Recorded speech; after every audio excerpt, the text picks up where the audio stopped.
Halo, ketemu lagi bersama saya Coach Antonius Arif dalam channel kesayangan Anda yang membahas mengenai selling, leadership, dan mengenai sales coaching, bagaimana meningkatkan performa Anda.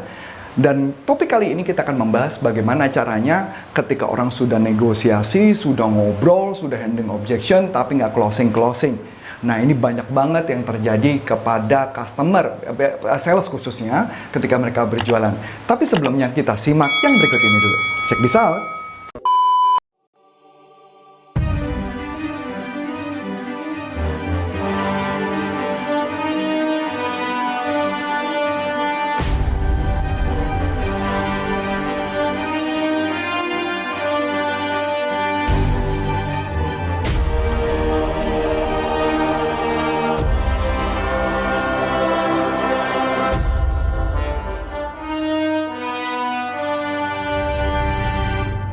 Halo, jumpa lagi? Yes, kita akan membahas topik khusus nih. Tapi sebelumnya, saya ditemani oleh teman saya langsung, ya. Anda tahu pasti tentu, Miss Mystery Voice adalah Miss Rika. Hai Miss Rika. Halo Coach, halo Yes. sales Indonesia. Nah, nih apa nih kayaknya topiknya nih, kayaknya makin lama makin berat nih ya, kayaknya topik-topiknya nih. Gimana nih? Berat. Berat, ya. Nah, kalau dari berat ketemu sama Coach jadi ringan. Amin, amin, amin. Okay. Gimana? Sekarang aku mau coba angkat kasusnya kayak gini Coach.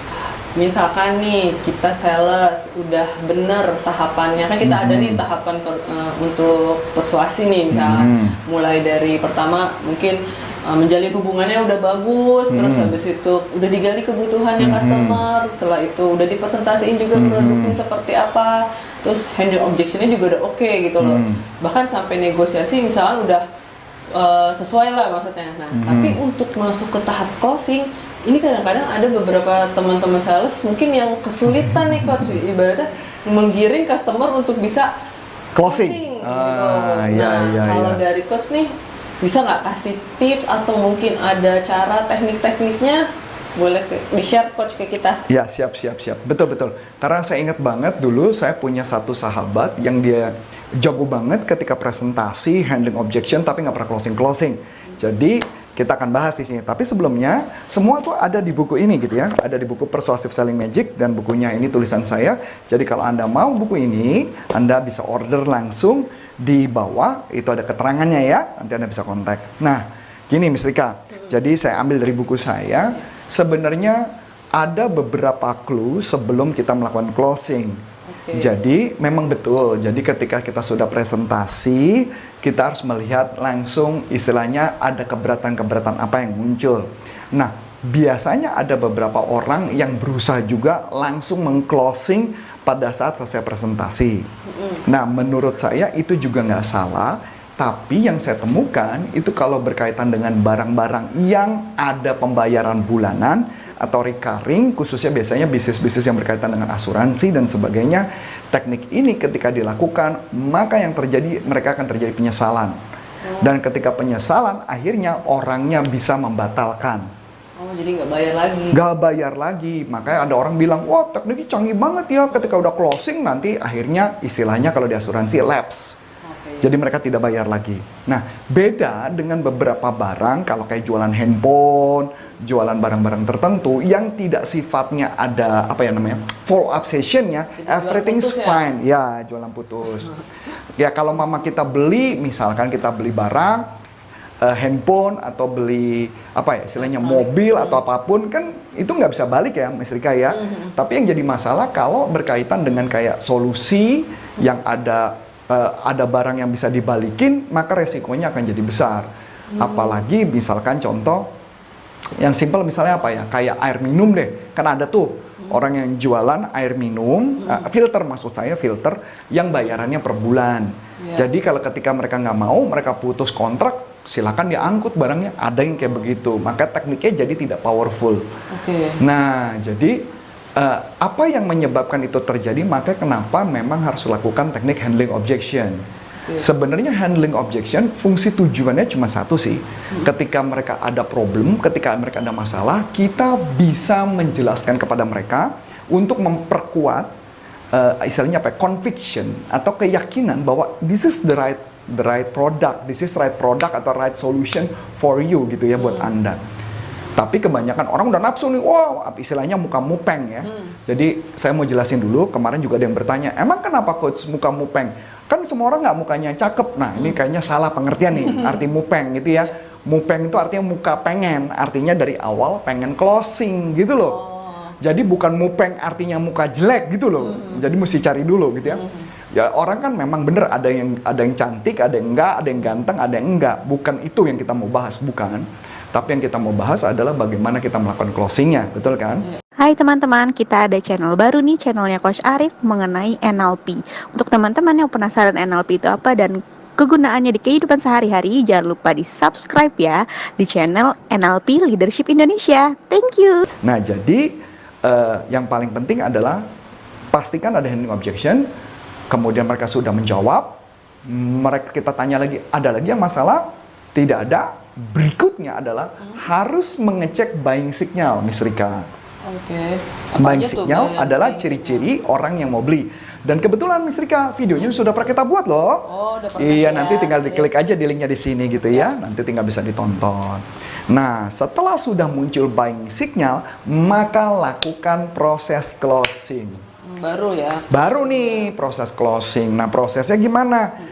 Teknik yang pertama yang saya sharing adalah teknik namanya assumptive close. Apa tuh coach? Assumptive berarti asumsi. Jadi diasumsikan bahwa produknya sudah pasti akan closing. Contohnya? Contoh, jadi ketika jualan, saya sering banget ketika sudah handling objection, sudah menjawab semua, nanti saya akan mengatakan, seandainya nanti Anda jadi kerjasama, kira-kira keuntungan, seandainya Anda sudah ngambil, kira-kira keuntungannya buat Anda apa? Oh, jadi seolah-olah dia sudah beli, gitu ya. Atau misalkan contoh, kalau produk ini nanti Anda beli, kira-kira anak Anda akan gimana ya? Jadi kalau misalnya produknya tentang anak gitu ya, jadi nanti mereka happy. Dan kebetulan saya sering banget melakukan itu. Bahkan belum lama ini saya presentasi di salah satu perusahaan juga melakukan teknik itu, Miss Rika. Jadi mereka sudah nyangka saya udah membuat statement seakan-akan itu sudah closing duluan di awal tuh. Sudah pilih belief duluan. Akibatnya ternyata sebenarnya itu cuman saya membuat istilah, kalau dalam NLP ada istilah namanya future passing. Jadi saya membuat mereka seakan-akan kalau ini closing gimana, kalau ini closing keuntungannya apa. Dan itu yang saya sering banget lakukan, Miss Rika. Mungkin Miss Rika juga pernah ngeliat ya, waktu di lapangan, padahal belum ada ngomong mau closing, tapi saya buat seakan-akan sudah closing. Gitu ya, itu yang pertama. Jadi assumptive close. Nah, teknik yang kedua adalah alternative choice close. Itu apa lagi tuh? Nah, alternative choice close artinya pilihan alternatif. Jadi misalkan contoh, kita menggunakan kata atau.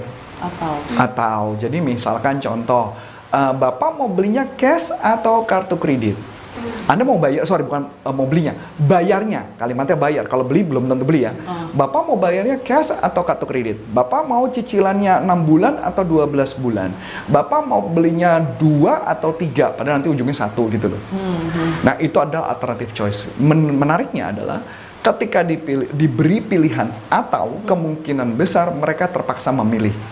Tapi ingat ya, kata kuncinya harus sudah ada handling objection. Kalau belum, ya percuma, Miss Rika. Nanti akhirnya apa? Kayak asuransi jadi lapse. Nah kayak gitu ya. Jadi alternative choice clause. Jadi kata kuncinya atau. Yang ketiga adalah ya, kita bisa melakukan teknik yang namanya yes set conditioning. Yes set conditioning. Yes set conditioning ini menarik sih, Miss Rika. Ini sering banget dipakai oleh beberapa perusahaan-perusahaan yang jualan kartu kredit, Miss Rika. Jadi kata kuncinya adalah ngomong 3 kali kalimat yang memunculkan jawaban ya, dan ya. Jadi 3 kali. Terpaksa terpaksa dengan 3, abis itu diarahkan untuk mereka beli. Oh iya, emang benar Pak Coach, itu kartu kredit tuh suka kadang iPhone juga suka gitu ya. Jadi misalnya contoh nih, kalau kita ngomong di mall ya, di mall ya. Kemudian misalkan kita baru beli belanja barang gitu ya, dia mau minta kartu kredit kita atau minta KTP kita, dia suka ngomong begini, Bapak atau Ibu baru belanja, apakah Bapak atau Ibu baru belanja di atas 200.000? Pasti jawaban kita iya, karena sekarang kalau belanja supermarket pasti di atas 200.000, betul kan? Apalagi supermarket besar. Kemudian ditanya lagi berikutnya, apakah Bapak Ibu suka dengan hadiah? Maka jawabannya balik lagi, iya. Ketika dia jawabannya adalah iya lagi, maka yang ketiga dia akan mengeluarkan kalimat, misalkan dia ngomong gini ya, Dan apakah ini adalah belanja sehari-hari? Dia jawab iya lagi. Dan supaya akan hadiahnya bisa dapat, boleh saya minta KTP-nya. Dan biasanya saya akan rogoh KTP. Dan itu saya kasih hipnosis loh. Iya, kayaknya di. Iya, padahal saya sendiri pun sebagai pengajar, saya pun bisa kenal loh, Miss Rika. Oke. Karena 3 kali kalimat iya. Nah, kalau kita pakai asuransi, contoh ya, kalau orang asuransi, gimana cara makainya? Misalnya kita ngomong gini, apakah misalkan, seperti yang Bapak tadi katakan bahwa Bapak sayang dengan keluarga Anda, pasti jawabannya iya. Iya. Dan Bapak juga peduli dengan pendidikan anak Anda, pasti jawabannya iya. Dan Anda juga pengen memproteksi keluarga Anda supaya kehidupannya menjadi lebih baik, dan pasti jawabannya iya. Oleh sebab itu, maka dipastikan kalimat closing. Oleh sebab itu, kasih kertas, kasih pulpen, sambil ngomong, silakan tanda tangan di sini. Jadi kayak langsung tanda tangan gitu. Betul, jadi biasanya langsung kertas saya sodorin, pulpennya saya tunjukin, orang yang ngambil dan langsung melakukan tanda tangan. Cuman kalau melakukan tangan teknik seperti ini, Iya. ada bahayanya.